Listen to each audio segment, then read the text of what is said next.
Hello and welcome to Underdogs, Bootstrappers, and Game Changers. This is for those of you that are starting with nothing and using business to change their stars. Motivating people who disrupted industry standards.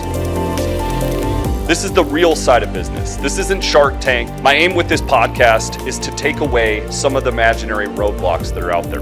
I want to help more underdogs because underdogs are truly who change the world. This is part of our Content for Good initiative. All the proceeds from the monetization of this podcast will go to charitable causes. It's for the person that wants it. Hello and welcome to another episode of Underdogs, Bootstrappers, Game Changers. And I'm here with my incredible friend, Julie Gibson Clark.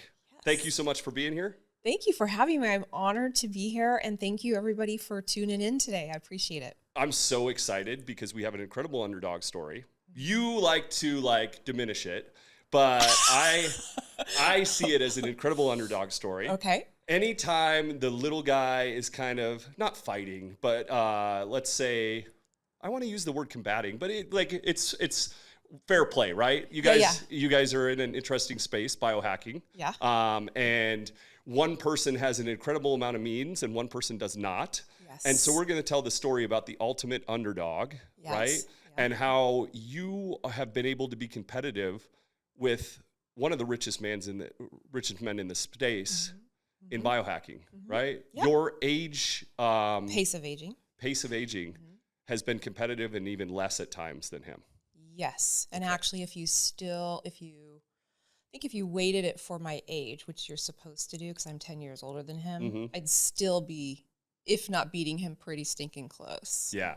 So I don't know what his current scores are, and I'm getting better every day. So everybody probably is aware of who this is. He actually had a son just so he could take blood donations. Yeah, let's not put him down. We're not going to. That's his thing. But I just want to give them an intriguing notion about who it is you're competing with. But first, I want to start a little bit further back.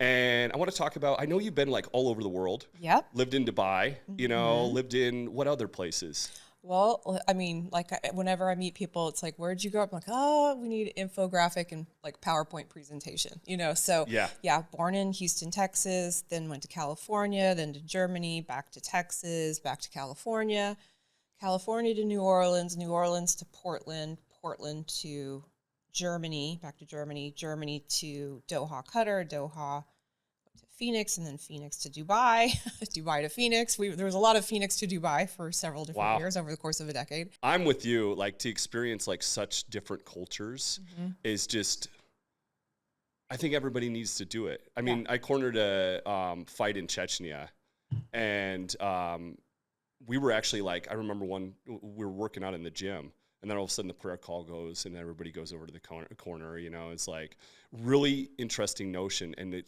is a reminder of being in such a different world, which I truly love experiencing that stuff too. I love that because you learn how people, for lack of a better way of saying it, everybody slices the onion a little differently. Yeah.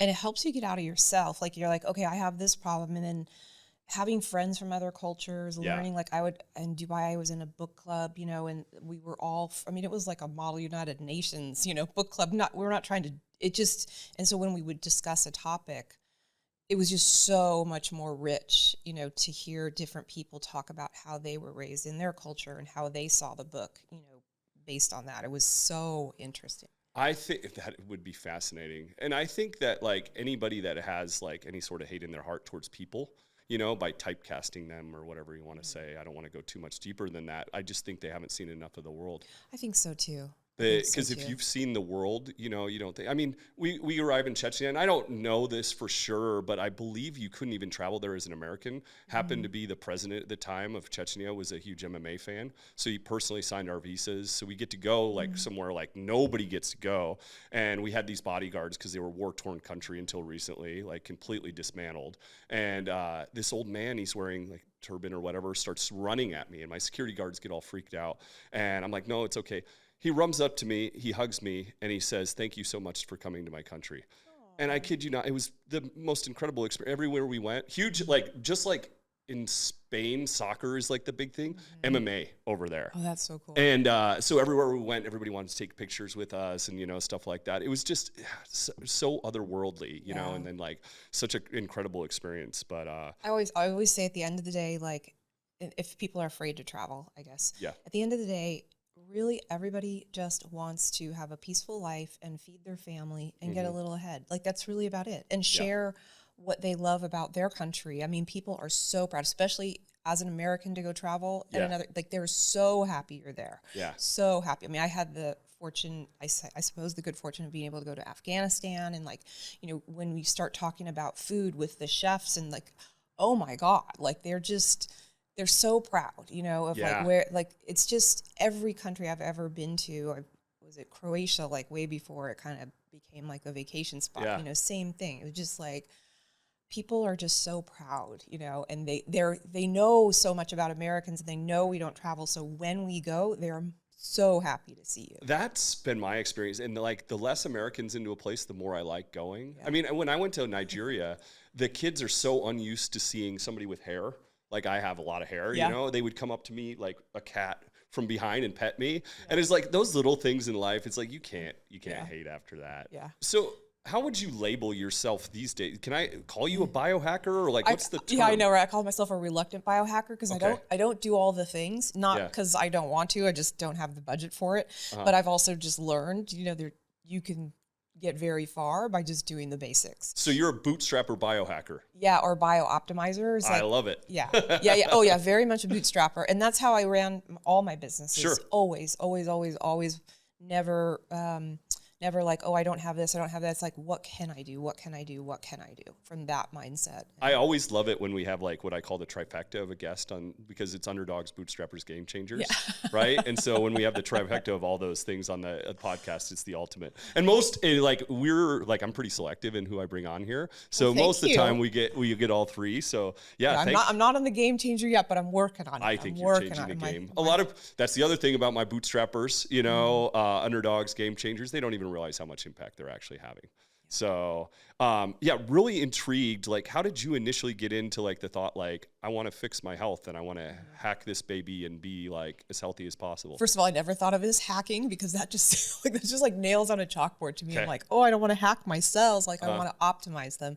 And it really just came about from being really sick in my 30s. I was just, you know, like I was already on one medication, and it was like, you're going to had another problem. I was going to be on another medication. And I just kept thinking what was the feeling? Like what when you described sick, like what did you like, stomach or energy? Well, I was really depressed. So I was put on an antidepressant, but you know, I had been through a marriage and a divorce, and like quit my job that I had gone to school for. I was a structural engineer. I had no idea what I was going to do, but I was also drinking a bottle of wine every night, followed by like some Lefroy whiskey, you know, like, I mean, it was like, and no doctor ever asked me, how much are you drinking? Sure. You know, I was not exercising, and I had been like a weightlifter before that, you know? So it was like, it's weird to me in hindsight that was never asked. It was just like, here's the medication. And now I was having stomach problems. Yeah. Probably from the medication, but also just from all the stress of everything, you know? Yeah. And it was like, okay, well, here's another medication. And thank God it was something like my stomach issues, because I just kept thinking, well, I don't need a medication for my stomach issues. I just need to figure out how to eat better. Like, that doesn't seem right to me. Did you know much about diet before that? Or no, but it just like intuitively, it was just an intuitive thing. Like, this doesn't seem right. And I thought, I'm literally 30 years old. I was 30 years old at the point I thought, I'm not going to be on this medication the rest of my life. This is ridiculous. So I went to a naturopath, and she said, I'm going to put you on a nutraceutical protocol. And I was like, okay, what is that? You know? And so in the process of learning that was actually really effective, like, I had been taught up until that point that taking vitamins and all that was just expensive urine. I was a structural engineer. We used to work at, I was working at a wastewater treatment plant. It's the poop plant, people. And you can see these initial like filters. So you get to see all the stuff that people flush down their toilets that can't go through you see a lot of vitamins in there. So I was like, okay, well, that's just a big waste of money. You know, like I mean, who knows whether maybe somebody just threw them down the toilet or whether that was, you know, but you see a lot of stuff. And let's chat about that for a quick second. I want to pause right there, because I don't want to miss that. Okay. here's my instinct on vitamins. Yeah. And like, let me know how you feel about it. It's like, if I'm going to build a house, right? And let's say I'm going to set 2 people to building a house. Over here, I give you gum drops and like pixie sticks and, like, I'm trying to think of crappy building materials. And on the other side, I give you brick and cement and these sort of things. It's like, who's going to build the better house, no matter how talented you are? So when we say to our body, like, hey, build me this amazing specimen of a human being, and we put in the bad materials, you get bad out, right? Yeah. And so people want to, and this is just my sense on vitamins, it's like, yeah, we probably get rid of a good majority of it, but we've at least given the building blocks to potentially use them as a house. Well, yeah. I mean, in the process, when she put me on this and it worked, worked brilliantly, I was like, and there was no like negative repercussions and I didn't need to be on it on the rest of my life. It was like, this is just for X amount of time until you feel better, then you'll taper down, and I don't know. I just was like, oh, okay, actually these things are effective. They're very effective. Yeah. So, I don't know. I just was like, okay, I'm not anti-vitamins at that point. I mean, essentially is really and I just remember, her saying like, you should really just at least take a multivitamin and, you need to make sure it's pharmaceutical grade, so she, like this is, we're talking the year 2000. So before kind of any big explosion. Yeah. And so I was careful about that. She was also careful. She mentioned like always being on a probiotic or eating probiotic rich foods. This was again, 25 years ago. Do you switch your? I want to hit some key things. Yeah, I do. I switch them up all the time. Because I've heard if you use the same one over and over again, it doesn't have the same value over time. Nobody ever told me that, but I just always feel like it kind of makes sense. You should have like a whole bunch of different bugs going on. Yeah. I don't know. It just seems right. So anyway, so I just was at that point forward, I wasn't averse to taking supplements, but I also have had this very strong belief, and this comes from my parents. So like my dad is like the OG biohacker. Like really? Oh yeah. Like we could have a whole podcast on my dad. But he was always like experimenting and reading and like, What's his background? Okay, so my dad is a scientist. He has a PhD in physics, solar physics. That's awesome. But he was hired as an astronaut for NASA. So he flew on Skylab 3. And when he started the program, there was 2,000 scientists, that they whittled down to 3. And maybe a couple backups, I don't know. But so 3 missions. And he was one of them that made it. Now, he's like, I don't want to say he's a little guy. I mean, he played college football, but he's not like, and he had like osteomyelitis when he was younger. He was not like this overly healthy military pilot. He's joining now and like training with Neil Armstrong and like all the greats. And I asked him one day in the college, I said, how did you do that? Like, that's really crazy. Like, how did you go in there every day and not be like intimidated? And he says, I used to just tell myself every single morning, they all put their pants on one leg at a time. And that's what I do too. And so like, it was just like, I was just listening to some Navy SEAL saying like, if a human can do it, I can do it. Like if, totally. I love that like mindset. And it just, that changed my life. So, but he was always like into the supplements. Now, meanwhile, you got my mom, right? Yeah. She's like raised on a farm. Like she'd always, you don't eat all those pills, just eat real food and eat healthy. So I have these 2 voices in my head that I'm always trying to navigate. It actually sounds like the combination of the 2 is probably perfect. I think it worked out well. I think it worked out okay because and this is what I'm really trying to teach myself now. Like there's this whole field, nutritional dark matter, that they talk about. Like we have 139,000 molecular components to food, and we only know like this many of them. Yeah. So it's amazing how little we actually know. Right. Like you think, I'm going to get an orange because it's got vitamin C in it, and okay, there's got some fiber. Okay, that's great, and some pectin. Okay, so we know that. There's probably another 100,000 things happening in there that we don't know. I mean, even when it comes to like testing and stuff, it's like, let's say you grab the Lean Pocket meal and it says like it should have 400 calories. They're allowed to be in, do you happen to know this? I think it's within a 50% variance or something like that. Yeah. So they don't even have to be close to accurate. So you think you're getting like 20 grams of protein, you could be getting 7. Yeah. Right. And so my son has been telling me this. He's like, Mom, you don't know, and so you might as well get the whey protein. It's better for you, and anyway. You know, like, and I actually get a lot of hate for this in this kind of space, but like thermodynamics, energy is never created or destroyed. It's only transferred. And so theoretically, like then, and I might have heard this somewhere. Sometimes I forget what my own is and what I read somewhere, but in full disclosure, in case this is actually somebody's, you know, that's not mine, but it's like, getting as close to the kill as possible, right? And it's like, whether you're a vegetarian or like you eat meat, you know, like the second something is killed, it's in a state of decay. If it's in a state of decay, it's releasing its resources to the world. If you're consuming that as quickly as possible between that, you're consuming the most amount of nutrients and resources. Yeah, that makes perfect sense to me. Yeah. So that's why like fresh foods are imperative, you know, or like flash frozen foods, that sort of stuff is like where you've stopped the decay. And I don't think enough people think about that either. I don't think so either, but I think we've just made it too easy. And we've had, I mean, let's face it, like when I was going to the doctor in 2000, you know, the thinking was, you can eat whatever you want. Like that's not going to make any difference. That was like the mindset in the medical calorie crowd. Yeah. But also like your health didn't depend on that. You just come back to us. We've got a medication for you. Crazy. And I don't think the doctors were trying to be, I really don't think the medical profession was trying to be, I don't know, you know, pull one over on us. I think that they truly believe that because they just hadn't studied.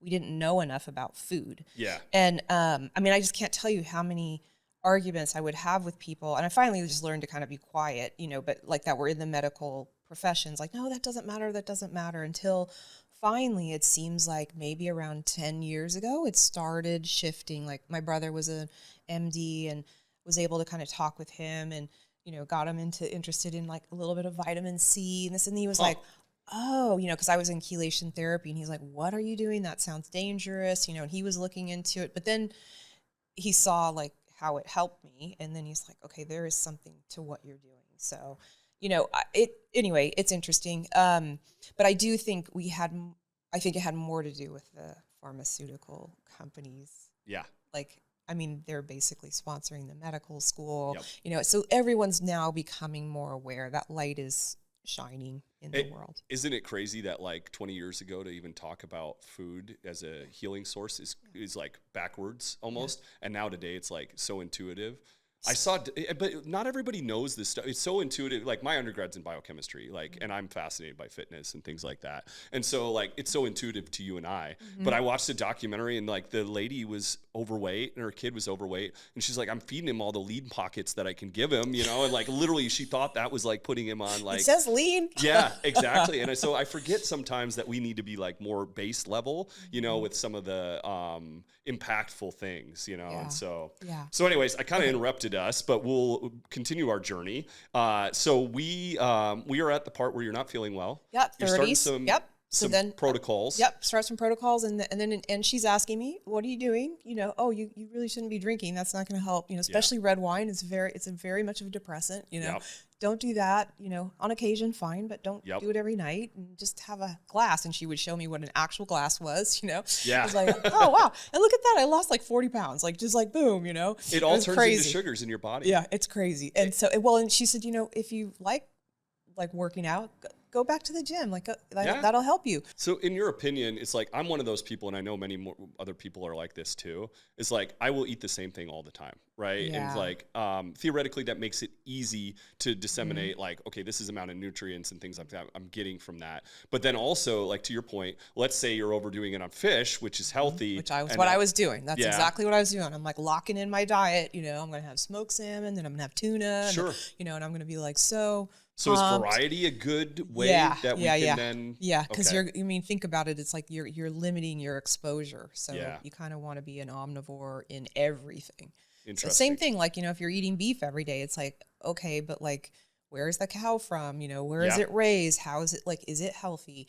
And okay, so I'm this firm believer that like our bodies, we can handle a little bit of, you know, I mean, Lord knows I've done some things to trash my body. So, and I'm okay. You know, I'm okay. So it's not this pristine little vessel or anything like that. But at the same time, if I can avoid it, because if I knowingly am going into something like this is not good for me, I'm not going to do it. But if I don't know, I always feel like it's going to be okay. You know? Like it's going to be okay. If I go to the steakhouse and the steak hasn't you know, it's not like grass fed and pasture raised, or maybe it was like only grass finished but fed on corn. I'm gonna be okay. I'm gonna be okay. That's what I was telling you. Like, it'll be okay. So you've probably been through a couple diets, and like I would say, lean in on this for you, but my assumption is like you have to find the right diet for you more than saying one diet's the right diet. 100%. 100%. Like these people that are doing like the full carnivore and they have like autoimmune issues, I totally get that. I could see how that would really help, because there are a lot of things in plant matter that could exacerbate inflammation in somebody with autoimmunity. I have some autoimmune issues right now, and I had to cut way back on like all my fibers and things like that, and you kind of have to like rebuild your gut. But we can get into that. But you know, so I would go on what I call these try-its. You know, it's like I'd hear somebody talk about, oh, this diet's so good for you, or that's good. You know, like, okay, well, I'm gonna try it. Like, I'll try it 21 days, whatever. You know, see if I feel any better. And like most of the time, like I didn't really feel anything major. Nothing like when I did chelation therapy, which is not a diet and not sustainable. But there was, you know, some marked difference when I could tell I no longer had that level of toxic burden on my brain that I could, you know, my peripheral vision opened up. I was in a different place. So I just start going through this, and now we've got like the internet is a thing, because this was like 10, not even 15 years ago, between 10 and 15 years ago. And like Rhonda Patrick, I came out with her podcast somewhere in there. Like one of my doctors said, you should listen to this gal, you'd love her, you know, and she's talking about sulforaphane and how it's detoxifying. And Joseph Mercola was, I would listen to him or read his stuff every day, and he'd have different doctors on. So then I would go read their books, you know, and I would just like try different things. So this was going on and on and on, right? Yeah. And eventually I find my way. I think Mercola had on Jason Fung, and he's talking about fasting and how it's super good for detoxification. So, you know, in the past when I would do these kind of detox things, you'd buy all the supplements and you'd, you know, go on this like super, like chop all the veggies, and everything would be very regimented, and it was a lot of work, you know? And he's talking about, no, just drink water. Your body will like do all the detoxification. And I was like, oh my God, that sounds so like simple, not easy, but simple. Right. So I was like, done. I'm in, I'm down for this. So then I started following that. And then I realized, okay, this is kind of hard. And I learned about the fasting mimicking diet. So the fasting mimicking diet, Dr. Walter Longo, I think he's at, Walter Longo, but I think he's at USC, I think. He's somewhere in California. He's Italian, but, and he discovered this. It was the first time when I heard his book talk about longevity. Yeah. Now he's talking about a diet for longevity. And it was like, it just all sort of like, it was like, you know, the sky opened up, and I was like, that's right. That's what we're doing this all for, so that we can like live healthier for longer. Like, so you were trying to just feel decent in the day at first, and you're like, yeah, I just wanted to I can also make it like work for the long term. Yeah, I wanted to find the best diet for me, you know, and I knew I would find it because I would feel really good, and I knew I needed to keep like some sort of detox pathways open. I needed to work at it more than the average person, given my biochemistry, right? So yeah, so I'm doing that, and then I hear about, you know, Senolytics, which is about detoxing your zombie cells. You know, you have these senescent cells that kind of sort of refuse to leave the party, for a better way of saying that. And then, you know, they then start causing a lot of problems. And so you need to do these either like a fasting mimicking diet, or you can also take some compounds that help your body clear out those senescent cells, autophagy. It's one thing I want you to weigh in on too is like, so you're, obviously you didn't go to college for a long, long time to like learn biochemistry and chemistry and things like that. But one thing I find fascinating is you're known to know a lot about this stuff. And that's important to my bootstrappers, because it's like, you don't have to go to college to like be amazing and learned at something. Yeah. And like, you're such a great example of like going out there, putting in the work. It's like, I listened to one podcast, and then that led me to this book. And then like, I had this one concept or idea. I went and explored that. Mm-hmm. So folks, if you're like wanting to find out about something, it doesn't mean you always have to be formally educated in it. No, just go out there and like start nerding out on it. So I was laughing because I'm like the worst student. So I know I've never said this publicly, but it took me 9 years to get one bachelor's degree. I went to 2 different schools, and I had 4 different majors. I just kept like, you know, I finally graduated with structural engineering, but like chemistry, I had to take college chemistry twice. It was the first time, because I was that student that I would walk into class and not do my homework, and I would still get an A on the test. You know, like I was always pretty good at stuff, right? Yeah. But I got into chemistry, and it was the first time that, like, no matter how much I studied, like, I just was like, how do you know there's that many electrons in that shell? Like, I don't understand this. Like, how do you know? And so, whereas like physics, like I was like, no problem. Like, you get it. If I tell you compression, tension, you can feel it in your body. You can kind of like understand it, you know, but like these chemical, whatever. So it was the first. It's like learning another language. Yeah. And the sad part is, just like another language, you start to lose it. Yeah. I remember I used to look at the back of a shampoo bottle, and I would mentally be able to build the imaging out, you know, or like I could draw it out. And then if I was going to mix my own supplements, and that's what's kind of interesting, is like supplement companies are like the Wild West. And I used to own a supplement company, but the easiest way for me was always to draw out the compounds and see if we were going to have any sort of bond reliance. And but nobody does that, right? And so like you could be mixing a bunch of BS together, and they could be impacting each other and make it. Speaking of my competitor, I mean, he's kind of just throwing the kitchen sink at it. I mean, I don't know. He has, I'm sure he's working with a doctor. You can't throw the kitchen sink at it. I mean, even like the main sugar, and I'm going to forget because I'm on the spot right now, in almost every supplement. I'm building my own supplements these days, but the main sugar in every supplement is, help me here. Do you happen to recall? Nanos or something like that? I don't know. It's sucralose. Oh, really? Sucralose is in everything these days. And sucralose basically is toxic when heated. Yeah. So that I know. We're putting this like foreign sweetener in our bodies. Like, and if you look, it's like, look at your supplements at home, folks. Every single one of them almost will have sucralose in it. I'd rather have sugar all day long. Give me real sugar all day long, but they don't do that, you know? So anyways, I digress slightly. Yeah, no, it's okay. It's okay. Yeah, no, I just had to laugh because I was playing pool and drinking beer and having a really good time. And then my dad said, you know, you really TikTok, you gotta get out. Yeah. Like you gotta get going. So I mean, the sooner the better too, right? Yeah. You know, it's like, and muscle has a memory too. Yeah. So the sooner you start the fitness in the muscle and things like that. Well, so when it came to like, when I knew I had this like interest in nutrition and health and all that, there was no way I was going to go back to school. Like that was just not on the table for me. I am a horrible student. I am an experiential learner all day, every day. So now I'm actually putting myself, I just started this whole from paper to plate, and I'm creating my very own, basically degree in longevity science. And I'm just gonna like, it'll be my YouTube channel. My YouTube channel will be changed to this from paper to plate, and I'm gonna educate like myself, and then you know how it's like if you teach another person. Yep. Because this is what I learned in having my son, was like when he would ask me questions, I would be like, you know, oh yeah, I need to like go over that. Let's go over that. And you know, so it was really like I realized the power of teaching somebody else and how much it solidifies what you actually know. It's so true. You know, people ask me all the time, they're like, you don't use your biochemistry degree.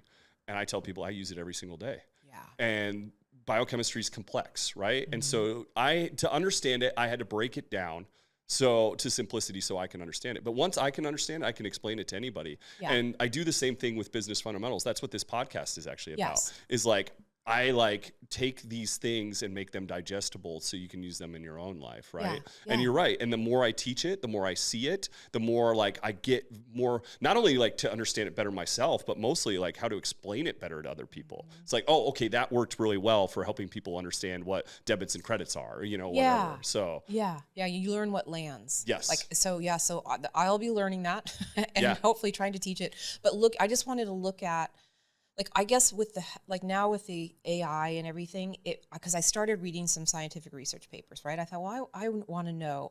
There was this whole thing about sulforaphane and these guys, I think they were Chinese factory workers or something like that, and they would drink this broccoli sprout tea, and then it was a very effective detoxifier, as effective as like chelation therapy. And I'm like, come on, really? Interesting. I want it. Like, I got to go to this source. I don't trust this journalist. I want. So that was the first time I started reading something, and I was like, I can actually understand this. Like, this isn't that hard, as long as I can use AI to help me get through the chemical processes. So as long as it would say, okay, I could say, well, what are they saying here? What's the mechanism? Yes. Because I understand systems, you know, and I understand how things work. Yep. I just don't understand, like, if he just says that process, that I don't. Totally. You know? So, but AI, so with the help of AI, and then I also learned, like, there's just a beautiful language in these research papers. Like, it's beautiful. Like the language of specificity, is I'm saying that right? Like this one word, rhythmicity. I was like, such a beautiful word. Yeah. Like, why don't we use that? Like, that's so cool. Like, there's just, so I'm enjoying it. And then I was just like, I need to like organize this and look at how, because this is what I feel like I'm known for, and what I've done with everything is like, I've listened to all these doctors, right? I've read, I've podcasts, all this, but really at the end of the day, like I could listen to Huberman for 20 plus hours. At the end of the day, like, what does it mean in my kitchen? What does it mean in my life? And how am I going to apply it? How is the average single mom earning under 100,000 a year going to make this work in her life? Yeah. And that's what I feel like I've been successful at. And so I want to be able to do the same thing with these research papers. Like, okay, we're going to read these, but like, what does it mean in your kitchen? It's so true. Like, how can you actually utilize this information? The practical. Like that's and that's a big part of what we do. We make like business systems complex too. It's like, maybe people know they need an LLC. They've heard that before. They don't know why. And we make it really hard to understand why you need it, right? Yes. And it's oh my God. So like, it's things like that I'm very passionate about bringing. That's what we do kind of here. But it's like, to your point, the same thing with biohacking or anything else. It's like, it's all just practical. Yeah. It's like getting people to understand a lead pocket is not the right way to go, you know? But you like, nobody wants to boil it down to simplicity either. I don't know why that is. You know, we want to make it so complex. That's ego. You know? Yeah. That's totally ego. Like that's just, I just, and I don't mean it, like I say that from my own perspective, my own learning, like trying to sound so fancy, you know, it's like, I'm not trying to sound, you know, like I just rewrote the intro actually to my whole thing. Cause I was like trying to use a paper to use in the intro. And then I realized like, this is just, I'm just trying to make myself look fancy. And that's, so when you're trying to make yourself sound fancy, you're this level. Yeah. And then when you're even trying to dumb it down, you're usually this level. And where you actually need to be is this level. Which you know, says you really understand it though too. I mean, totally like does. if Einstein can explain the theory of relativity to like the average person, which he can, you know, so it's like, I was going to bring him up because like, it's actually really relevant because he just said, he's like, I'm no genius. He's like, I'm just really fascinated and interested in this one subject, you know? And it's like, I think that's what you've done with this, you know, it's like, you're so interested into it. You know, I think anybody can be good at something they're interested in. Yes. So 100%. 100%. Because you will figure it out. Yeah. That's just like, that's what we all want for our kids, right? Like, as we're raising them, you want them to like find that thing they're super into, you know, and that they're going to just like chase no matter what. And I do think it takes time sometimes. I mean, like for me, I didn't find this until I got sick, you know, really. So I was 40. And it's just like a business. A lot of the best businesses are built out of frustrations, right? It's like, you're sick, you have no choice. That's a very good motivator for figuring this stuff out. And then when you start to add these little things, like you read the book, you know, and they're like, okay, well, I'm going to try this thing. And then it works. And you're like, okay, I need another book. You know, it's like, I need that new podcast because this little thing worked. How can I add the next little thing? Yeah. And those 20 things didn't work, but that's okay. Like I got that one thing and that works. And I'm going to keep that moving forward. It's all an experiment. And I want to nerd out for a slight second, you know, and like hopefully not get too off track, but are you familiar with epigenetic theory? Oh yeah. Are you kidding? That's like all we talk about. And that's what the whole point of epigenetics is, right? Like so we're looking at, in fact, so the DNA methylation test that I'm looking at, they're looking at like basically the methylation that's sitting on top of your DNA, which is your epigenetics, really, essentially.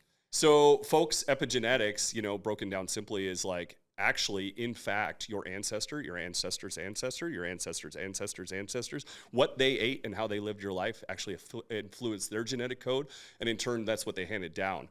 And so one thing I was looking at for a long time was diet in relation to epigenetics. So theoretically, my theory was if your ancestors grew up around wheat for thousands of generations, then chances are you could digest wheat in your system because that was epigenetically handed down. Or sugar. Same thing, you know, it's like, so if we research our family heritage and we could get back far enough and we found out what those original diets are, very, very likely today, those are foods that are going to be reacting really well with us. And I think theoretically that is the basis for any good diet and finding the right diet for you, because our ancestors could have come from Africa. They could have been like, and then we have to also think to this. There's a great book called Guns, Germs, and Steel. I love that book. Okay. Yeah. And that is so cool. Folks, breaking that down really quickly, and if you have a different take, let me know. But it's like basically, if civilization started in one area of the world, Africa, why is it the least sophisticated place on the planet? And it has to do with the spread of ideas. And really what I got out of the book is like the horse was the biggest introduction, not only for war, but transport of ideas, right? And it talks about languages and that sort of stuff too.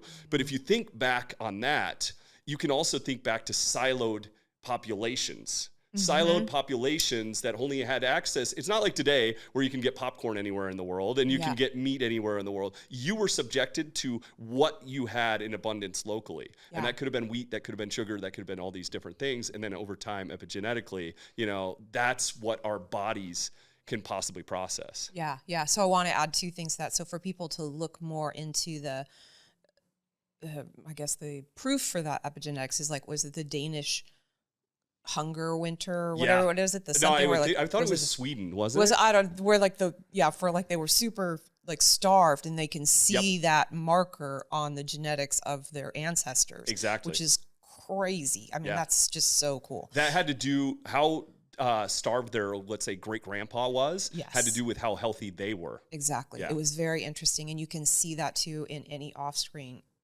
of people that were in the Auschwitz camps as well. There's still their markers there. Exactly. Depending on what trimester the baby was in when they were in lack of abundance of food. Yeah, exactly. Lack of abundance. Well, they didn't have enough food. I mean, so interesting. But then also, so I feel the same way about like, okay, like I know I'm not really allergic to wheat. However, the wheat in America is kind of Franken wheat. Yeah. I mean, like the average, like sitting on the shelf. Sure. You know, there's other varieties of wheat, but even in like Italy, they're finding more and more people are becoming celiac or gluten intolerant. Dr. Walter Longo talks about this too, that even like, and they don't have necessarily the Franken wheat we have. So I don't know if just maybe we just have too much availability of it, or like, I don't think, I mean, going back to what we were saying earlier, I don't think it's good for any one thing to be, you know, a lot of your diet. Yeah. You know, I think that's what's hard. It makes it hard to lock in something, but if you lock something in for 4 weeks and then change it, I think that's doable. Well, can you imagine if you're choosing the wrong thing and it's the abundance of your diet too? You know, like how disastrous that is. Yeah. Do you find that actually like, so when I lived in Greece, for instance, you know, it's like, I wasn't overly healthy in Greece. You know, I went down to the village every night and like had whatever I wanted on the menu, always followed by dessert. My best friend, my best friend, like I don't drink, but you know, like my best friend became the bakery owner up the street, which I stopped at 11 o'clock every day and got this big box of donuts and stuff. And then that was like, you know, like my snack. And then like I was working out, yes, and like, but not as hard as I usually do, and once a day, you know, and then but walking around Athens too, there's like hills and stuff like that. But everybody would tease me about looking like the statues over there because I was in such incredible shape at the same time. You know, it's like, what do you feel about like foods throughout the world when people say like, hey, you know, I go to Italy and I have whatever I want and I don't come back? What do you feel about that? I have a tough time with that one because I mean, having lived in Europe and my sister still lives in Europe, I go all the time. Yeah. They have their share of junk food. Do not. Totally do. I mean, like, you know, full on junk food. You could totally just. My best friend. Yeah, you could be a junk food addict there just as much. I think what happens is one, people are relaxed. Yeah. They're not snacking. They don't have snacks all around. I think if you just eliminate snacks out of your life, you'll probably do pretty well. But then also they're usually walking a hell of a lot more. Totally. And they're in the sunshine and their cortisol is like lowered. You know, there's just so many things happening when you're quote unquote on vacation. I mean, tell me now you go and you live there for a year under the regular stressors and you don't have any problems, then I might be like, okay. It's true. I mean, I'm not gonna say like I know German standards, like their food standards are here, you know? So, okay, yes, the food is way cleaner. I will fully acknowledge that, but eating too much is still eating too much. And I just don't think people eat that much when they're on vacation. Well, even to your point too, it's like the Greek coffee is like this big. and they make it last like 3 hours. Yeah. Which means they're just sitting there having a wonderful conversation. They're being heart to heart with somebody, lowering cortisol levels, and like. Yeah. I want to really get to. So you started to like learn this stuff, Biooptimize. Right? Yeah. Like, talk to me about like the contest, right? Yeah. Is like, how did you get involved? Yeah. So we just left off there. So I heard about this whole longevity idea. Then I'm like, okay, yeah, that makes sense. So now I start like obsessing over books on longevity, podcasts on longevity, whatever I could find. Yeah. And I eventually find my way to learning about Senolytics. And so this compounds, and I was like, I want to try these. This is going to be... Talk to me about Senolytics. So again, these are the detoxing the zombie cells. They help your body, among other things. Like one of them is a compound called, and I'm going to say it wrong, I'm sure, fisetin or fisetin. I don't know how you pronounce it. Okay. It's found in strawberries and like small amounts, but if you want it in like therapeutic levels, you really do have to supplement with it. Okay. So I was like, okay, I want to do that. So I'm researching that. Boom, this company comes up. It's called NOVOS, and they have this drink, that's got Senolytics in there, and it's supposed to be really good for longevity. And then, oh, by the way, it had vitamin C in there, had magnesium malate, had calcium alpha ketoglutarate that I was already reading about. There's glycine. There's a few other things I wasn't up on, but and I'm not trying to sound like an ad. I'm not sponsored by them or anything like that. So I'm like, I'm going to try this. This sounds great. It makes it easy. And then when I like figured out the cost, I was like, boom, I can like get rid of my other magnesium supplement I'm taking. I can just take this. It'd be one drink, So when I go to order it, they said, hey, we're going to do a study. Do you want to be part of a study? And I was like, sure. And so, they said, you just need to pay for the tests and then we'll give you product.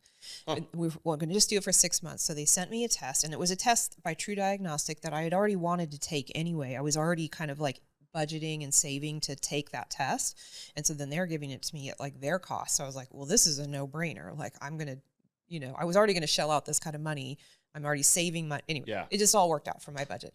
I'm very budget conscious. So I'm a single mom. So you gotta like, anyway. So, I go to take the test before the product, before I start the product. Yeah. And they wouldn't give me my results. They said, no, we don't want you to. What was the test? So it's the DunedinPACE of aging. And they also give you a biological age, but that's a little less, that's science. Pace of aging. Pace of aging. Meaning how quickly from this day forth. So like aging. If people think of it like this, like if you have that, somebody in your life that smokes, or we have twin studies, right? Where somebody's smoking and somebody's not. Yep. That person who smokes, they're going to age much faster. So we can speed up our aging, but just as much we can slow down our pace of aging. Is this something that insurance companies are kind of using to gauge who's like? I don't think so. Okay. But it is the same. So the test that they use for this they get your pace of aging, but also for your bioage, it's something like if I had amnesia in the hospital and I was a Jane Doe, they would use this test to establish about how old I was. Interesting. So it's interesting though, because I was like, it would tell me I'm like 30 something, and I'm like, no, I'm not 30 something. So, you know what I mean? So it's very interesting. So the first time you took the test, did it say you were 30? No, at the first test, I came back with a pace of aging of 0.76, which is good. Like you want anything below 1, because everything over 1 means you're faster. How old are you at this point? So I'm 57 right now. No, I mean in this test. Oh, in the test, I think I was like, in real life, chronological or chronological, so that it was. I'm only used to dealing with one age, so I know chronologically. Say, I'm trying to think. This was probably 2021. 2020 or 2021 when I started. Yeah. So we are 2025. So 53. I was 53. You were 53. Yeah. And your pace of aging was 0.76. 0.76. So you were aging less than a year. So less than your. So all the stuff I was doing, being healthy, working out, like that was all like working in my favor. Yeah. But again, I didn't know that. They didn't tell me. They just said, now take the product for 6 months. Yeah. Well, I go into like 6 months of probably one of the most stressful times of my life, like more than anything I'd ever been through. And like life stress was coming. Life stress. Okay. Life stress, where you're up all night. Yeah. And make sure my family member was okay. Just it was absolutely. It was very, very, very, very, very stressful. And so I remember they emailed me and said, "Hey, it's time to take your next test." And I remember I took took their product the whole time because I remember thinking, well, I'm not going to let this company down. You know, like I would skip eating and like, you know, I mean, I was just in that stress zone where you're just like, ugh.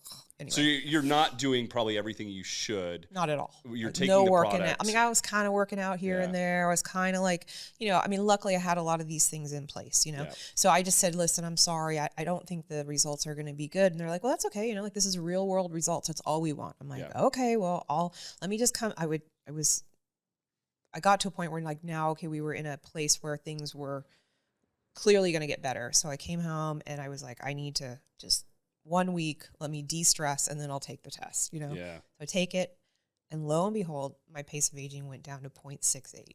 Wow. So so anything over 3% is statistically significant. So 8% I dropped, and like I say, like the only thing I was doing consistently was that supplement. So I was like, okay, these compounds like work. Whether you want to take that company's compounds or not, I don't care. But like, there's something in there that works. What would you say? So it's slowing down your pace of aging, and some of us would say, okay, great. But what do I feel like? Were you feeling any better from it too? Yeah. So well, again, it was hard to say because I was very stressed. But I did notice like my skin just started like glowing. Like it just was like, I mean, everywhere I go, people are like, whoa. I mean, I don't have the glow as much as, but at that point it was like crazy. Yeah. And so then, like I said, I came home and they said, well, we're going to do this. We're going to extend the study another 6 months if you are up for it. And I was like, yeah, hell yeah. Cause like now I like joined the gym, I'm working out. So life's problems have calmed down just a little bit. I'm getting myself together. Like everything is kind of like, so then I like had read about like Dr. Sarah Godfrey was saying like eat a pound of vegetables a day. So I go on a try it and I was like, lo and behold, like this isn't hard at all, you know, like not at all. And then I had been on this other try it where you have like a ton of greens every day and it was good for menopause. And sure enough, it was like, boom, lost 7 pounds. And in menopause, that's like unheard of. Yeah. So I knew I needed greens. So I was like, okay, this is how I'm going to design my next 6 months. I'm going to have, you know, 8 ounces or 4 ounces of greens and 4 ounces of vegetables. So, or no, sorry, 8 ounces of greens and 8 ounces of vegetables. So I have a pound of vegetables a day, right? Like not potatoes, that doesn't count, but you know, above ground veggies, right? So, and Green then I'm stuff. and then I'm going to make sure I have a minimum of 100 grams of protein. And those are my only 2 rules. I was like, I'm not going to worry about the beach body. I'm not going to worry about like anything. I'm not going to worry about losing weight. I'm just going to like get myself healthy. Yeah. And like, lo and behold, like I start feeling like $1 million, you know, like I just am like, this is amazing. And so then we get my next pace of aging and now it goes down to 0.65. Now, again, this is all going on.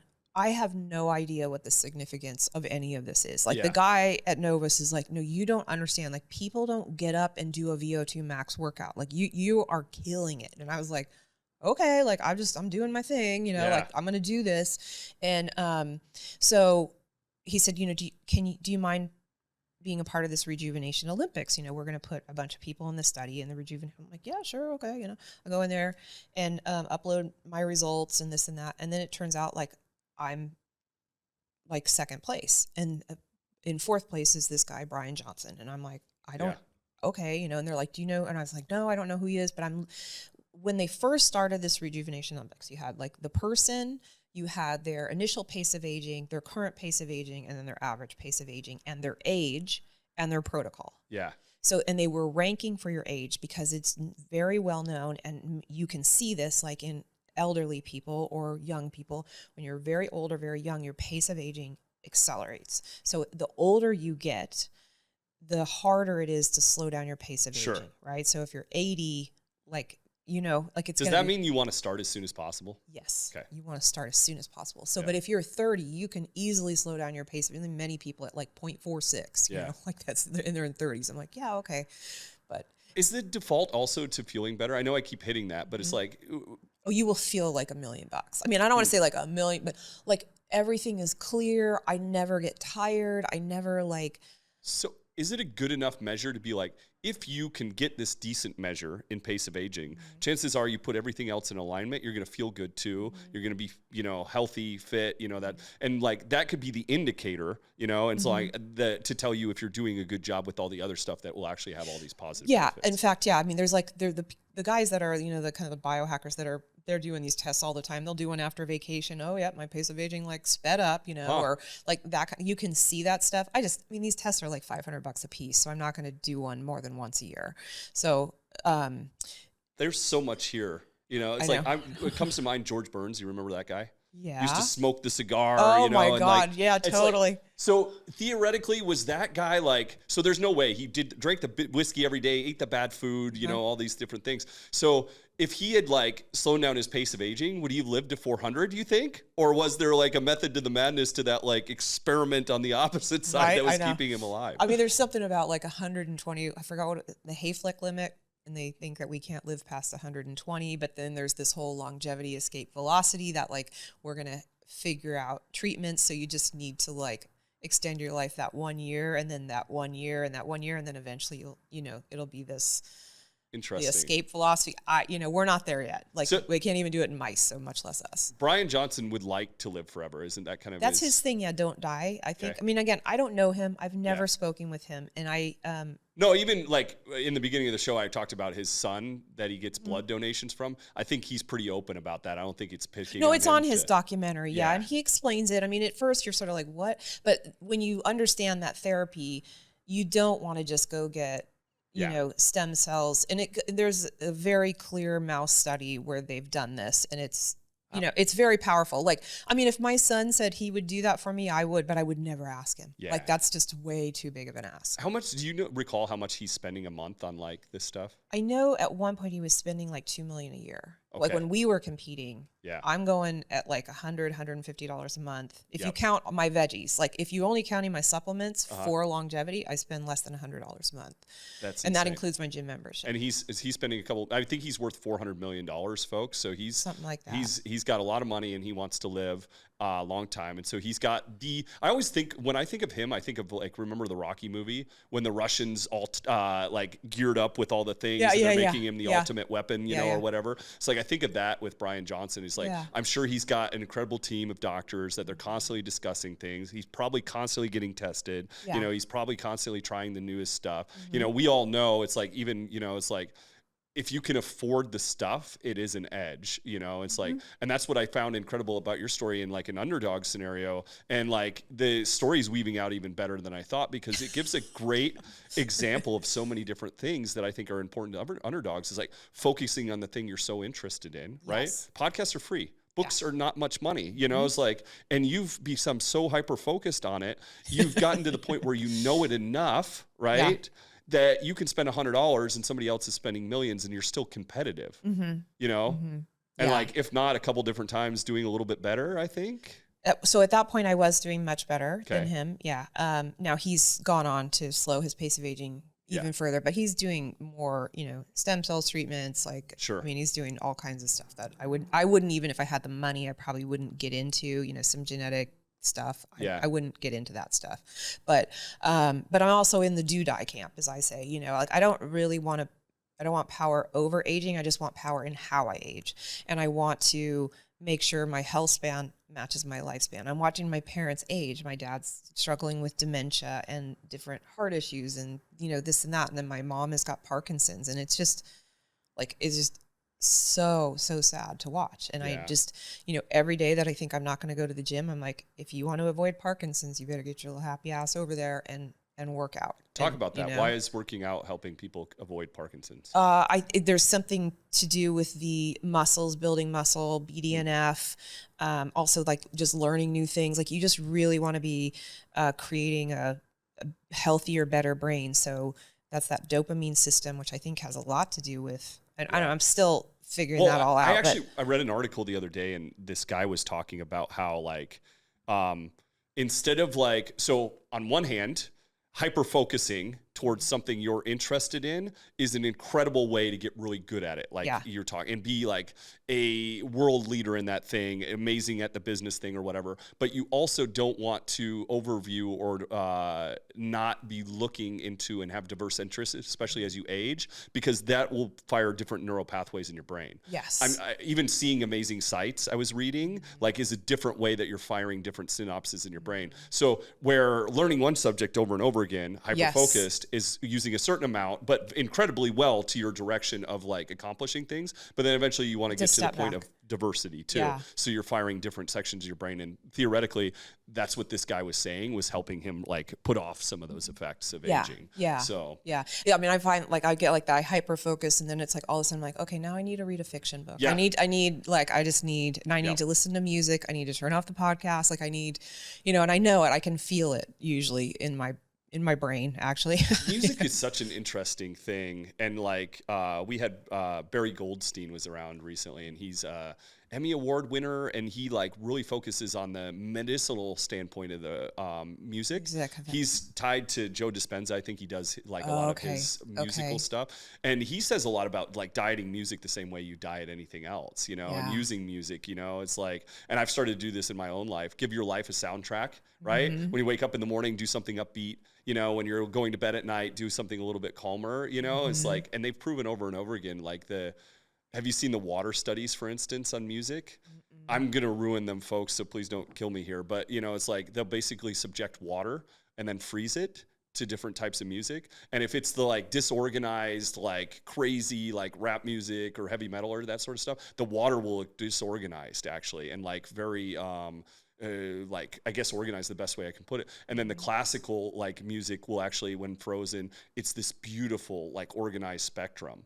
And wild. We're so much water, right? And so like think about the physical aspects of that. I think there's a time and a place for the hardcore heavy music, get you through the gym workout, but then maybe there's a time and a place for there's studies on that. There's studies on that actually does help you reach your goals a little more, the hardcore music. And then and this is now, I haven't looked into it because it's just one of those Instagram things, but like that, chill out. No, is it chill out? No, house music is good for slowing your pace of aging, apparently. There's some tie between. Now, again, I have not read the studies. So we're going to start seeing Brian Johnson at all the EDM concerts? I think he's kind of well, he and Steve Aoki. Oh, yeah. Yeah. I think they're buddies. But I don't know, because Steve started following me on Instagram. I was like, oh, I don't know. That's awesome. It's going to be interesting. Yeah, I know. I was like, whoa, okay. So a lot of people are probably asking after you about like The Secret, right? And you're on There's no podcasts secret and stuff these days. So give me first one thing you'll do, like as the general person out there in the world. What's one thing they can do at first? Like what's the most impactful first step? I think if they're not moving, you got to move. Okay. You got to like get 10 minutes. And if like go for a walk, or if you're a single mom like I was and I couldn't leave the house, like I was not the one, like I could put my kid to bed and go walk, like, and leave him there alone. I'm like, that is not going to happen. But you could do air squats. Like there's actually a lot of research on like 1 minute of air squats, like 3 times a day, can be as effective as like a 30-minute walk, or even more so than that, like especially the impact on your blood sugar. So like there are very small things that are very impactful. That's one of them. Movement I think is like critical, but I'm also about this whole like open the door and make it so easy that you can't not do it. Like, make it so like if when you're done with those 10 minutes, you feel like you want to do more, but don't let yourself like, and then just build every month. Okay, now I'm going to add 10 more minutes, and now I'm going to add 10 more. Like, and if you're not eating any vegetables, like start with one vegetable. Like just go get a carrot and make sure you eat a carrot every day. And then next week, maybe it's a piece of celery. And then like 4 weeks, like you're going to do 2 pieces of vegetables, or, something like that. I love that. And I'm going to use that as an open door to like weigh in on my thoughts on like getting involved with the gym and personal trainers. Mm-hmm. Please don't get a personal trainer that's going to kick your ass the first day. Oh my God. Like that frustrates me so much. Yeah. It makes no sense whatsoever. It's you feel accomplished, but then like a week later, you're not going to go back. Yeah. You're going to be like, you don't have time to be that sore. And it's just like, and I think this is our thinking, at least my thinking had to shift. I always, being a young woman raised on in LA on the beach, was always like, okay, beach body, we got 8 weeks. We're going to like be on this crazy hardcore diet, blah, blah, blah. Yep. And to like shift my thinking from that to, I'm going to eat this way the rest of my life. I'm going to exercise like this the rest of my life. So I got time to figure this out. Yeah. As long as I'm doing it, as long as I show up, it's like I can always tell when people like they come to the gym and you can tell they're kind of nervous, and I always just smile at them and just think, you're here. Good for you. You absolutely are here. Like that's all. And in fact, like I'll tell everybody, like in the winter, my bed is so cozy. Yeah. And I don't want to get up at 4:30 and Yep. go anywhere. So I just psych myself up. I'm like, you know what? All you have to do, darling, is go sit in the sauna. Sauna is a cardiovascular workout. That's all you have to do. And then, of course, I walk in the door and I'm like, well, I might as well lift a few weights. You know, I mean, it just. My best workouts come from the days I don't want to go. Yes. And I call it just like, I tell myself, Tyler, just go have a stretch. And my way of having a stretch is like, I will do the same stuff, maybe on machine weights instead, very low weight. Yeah. And then the next thing I know, it's like I'm getting everything going a little bit. And then like that stretch becomes one of the best workouts I've had. You know, it's like, so I think most of life is just showing up. Yeah. Right. I mean, we have to listen to our bodies. I'm not, up for like, oh, no, just push past it. Like, we don't need to. I'm not training for war here. Like, I'm just training for the rest of my life. Like, I'm training to be an old lady. Like, that's really what I'm training for. In fact, that's what I told the gym guy when I went to sign up for EOS. He's like, well, what are you training for? And he wanted to like hook me up with like a trainer. And I was like, oh, I'm training for old age. And he laughed. And I was like, I'm not joking. I'm training for old age. And he just was like, what? And so I just think you have to if you put it on the longer scale, it's easier to go, okay, I'm going to do this 10 minutes until I can do it. Like, so I'm working on stretching every day. I am horrible at like getting that done, but it really solves all my back issues. Any tension I have, if I would just stretch. And I've learned like some other good things about it. So now I'm like, okay, I just got to make the windows. I was not doing it because I was making it too complicated. Yeah. So then I turned it into like, brush my teeth, one stretch. Now I'm successful at it. And then that one stretch will turn into two, but I'm going to build it out over a year, not like I'm just going to I'm going to make myself do this. And, like that's just another side of that same coin of not being good to yourself. People don't realize, like I tell people all the time, it's like, this is the worst you're going to ever feel. Like if you have no exercise, no diet in your life, this is the worst you're ever going to feel. Like you can feel better starting tomorrow. Like that, like if they really realize like how good they can feel, and like living in Greece, like I talked about, it's like I went on a cruise one time and like I'm watching all these older people and it's so sad to me. They're the 9-to-5 workers, the backbone of society, of American economy that have just like, that have done the right thing their whole life. And now they're retired and they're in Greece and they're seeing these amazing sights of the world and they can't even walk a mile to see it, and it's just so sad to me. And that's why like the sooner you start this stuff, it's like lifting weights improves bone density. Like there's a muscle, like remembrance to muscle in your body, it's like your body remembers how to build muscle if it's done it before, it's like there's so many reasons to start early and it's moving. So good for your brain. Like, I mean, I've watched my son just go from, get your kids involved in it. Like I'm so grateful. He was never really interested in sports, but I'm so grateful. I took him to the gym because my dad had done that with me when I was younger. We had to go to the gym and he's like, you could do an aerobics class, you could do whatever, but I want you to go to the gym. Yeah. And he just wanted us to be comfortable.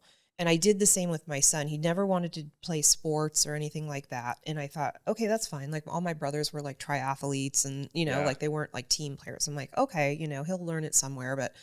And going to the gym and I got him a trainer and he didn't stick with it. I mean, he was like, I don't know, 10, 11, 12, but he didn't really care. I was just like, I just want him to, when he comes back to the gym, when he's 14, 15, 16, it's not an unfamiliar place, that he understands what it feels like to be in there. Yep. He doesn't feel scared. It's not. And I wish like all kids. And so then when sure enough, he turns, I don't know, 16, 17. Now he kind of wants to start getting jacked, and he starts going to the gym.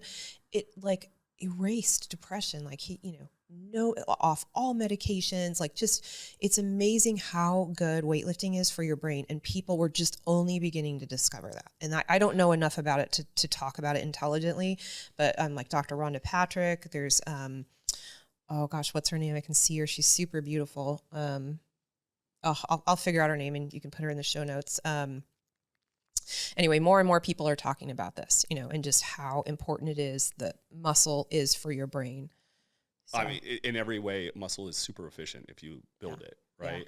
Yeah. And then you get to the point where you've done it enough years, you don't even do it for the look. You start out wanting to be the jacked kid or whatever, and then you realize like I do this for my mind. You know, it's like for sure. It's an incredible life-changing thing, and that's why like not only did you have a tremendous amount of tremendous underdog story, competing against somebody that like you spends $2 million a year when you're spending $1,200 a year. And like, winning. Well, we didn't get to that part, but winning. I was second place and he was fourth. But now, like I said, it's all changed and he changed the rules and everything got all weird, but whatever. I don't care.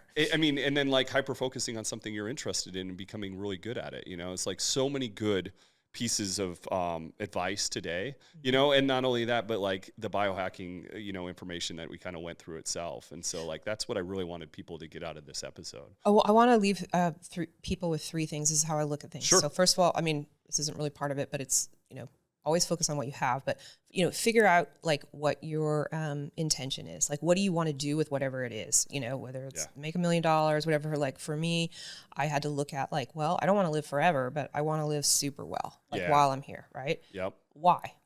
Well, like when I started this, my son was very young, and I am his plan and his backup plan. Like like I got to be here for him. My brother, unfortunately, was killed very tragically, and I knew like overnight this whole thing could be over and then he'd be left here alone. Wow. And I remember thinking, I've got to take care of myself. Like, I want to be here for him and raise him.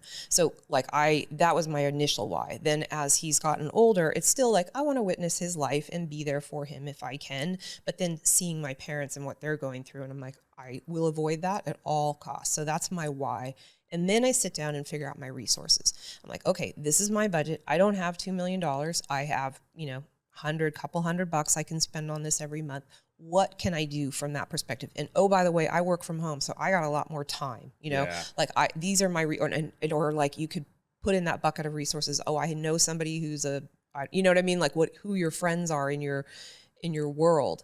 And so if you frame everything from that perspective, when you open up the world of biohacking or whatever it is, that when all that information comes at you, and it's going to be so much information about any one topic these days, and you won't know how to sort it. It's just like, if you can just keep those things in mind, you can like, oh, okay, that treatment costs like $2 million. Okay, well, that's just not not on my board right now. I don't even need to think about this, but I can afford this supplement, and let's see if that works, Yep. And then it just clears up all the mental space. And that's the part, like same thing with aging. Like we want to decrease our stress, real, like that's a very important part of it. And so for me, that decreases stress to like put everything through that filter and just always look at what can I do? What are my resources, and why am I going to do it?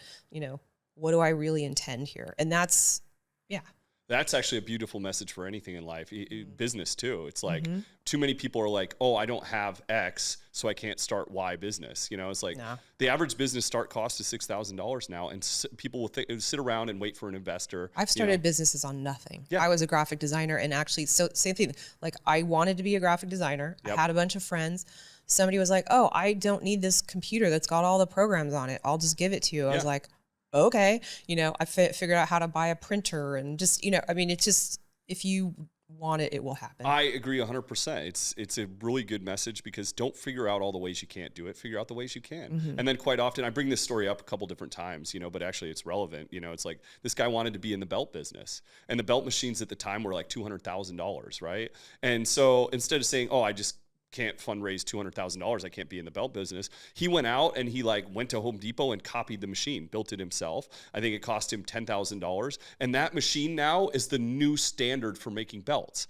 There's too many stories like that. It's like people need to stop making excuses. If you want to actually do it, go out there, get a podcast, get a YouTube channel, get moving, right? Mm-hmm. Figure out the way you can do it. If you can't do it with $2 million, figure out the supplement you can have today. Mm-hmm. Like it's such a good message. Like so many good messages in this. I hope we didn't go too high level on the science and like that sort of stuff, but I'm an absolute nerd for it myself. So enjoyed the conversation immensely. Any other special messages for the audience? No, that's it. Just, go get at it. You got it. Like you got this. What a great underdog story. So folks, so much to unpack there. Thanks for joining us once again. Want to thank my great guest. Thank you. You want to plug social media channels? So I'm at Julie Gibson Clark on YouTube and Instagram, and juliegibsonclark.com is my website, which I'm redoing right now. So and the whole new series, I'm going to start introducing this paper to plates coming out November 5th. It'll drop. I'm excited about that. It's like, get interested in stuff and then go at it with all your might. Einstein didn't sit there and say like, oh, I can't do this because of this. He found his interest. He went for it. Same with you, and so like get started at what you're interested in today. If that's business, don't figure out all the ways you can't do it, right? You don't need $2 million to start anything. And make sure your body's in shape along the way, because you're going to need it as a tool no matter what. That's right. All right, folks, we'll see you next time on Underdogs. Hello and welcome to Underdogs, Bootstrappers, and Game Changers. This is for those of you that are starting with nothing and using business to change their stars. Motivating people who disrupted industry standards. This is the real side of business. This isn't Shark Tank. My aim with this podcast is to take away some of the imaginary roadblocks that are out there. I want to help more underdogs, because underdogs are truly who change the world. This is part of our Content for Good initiative. All the proceeds from the monetization of this podcast will go to charitable causes. It's for the person that wants it.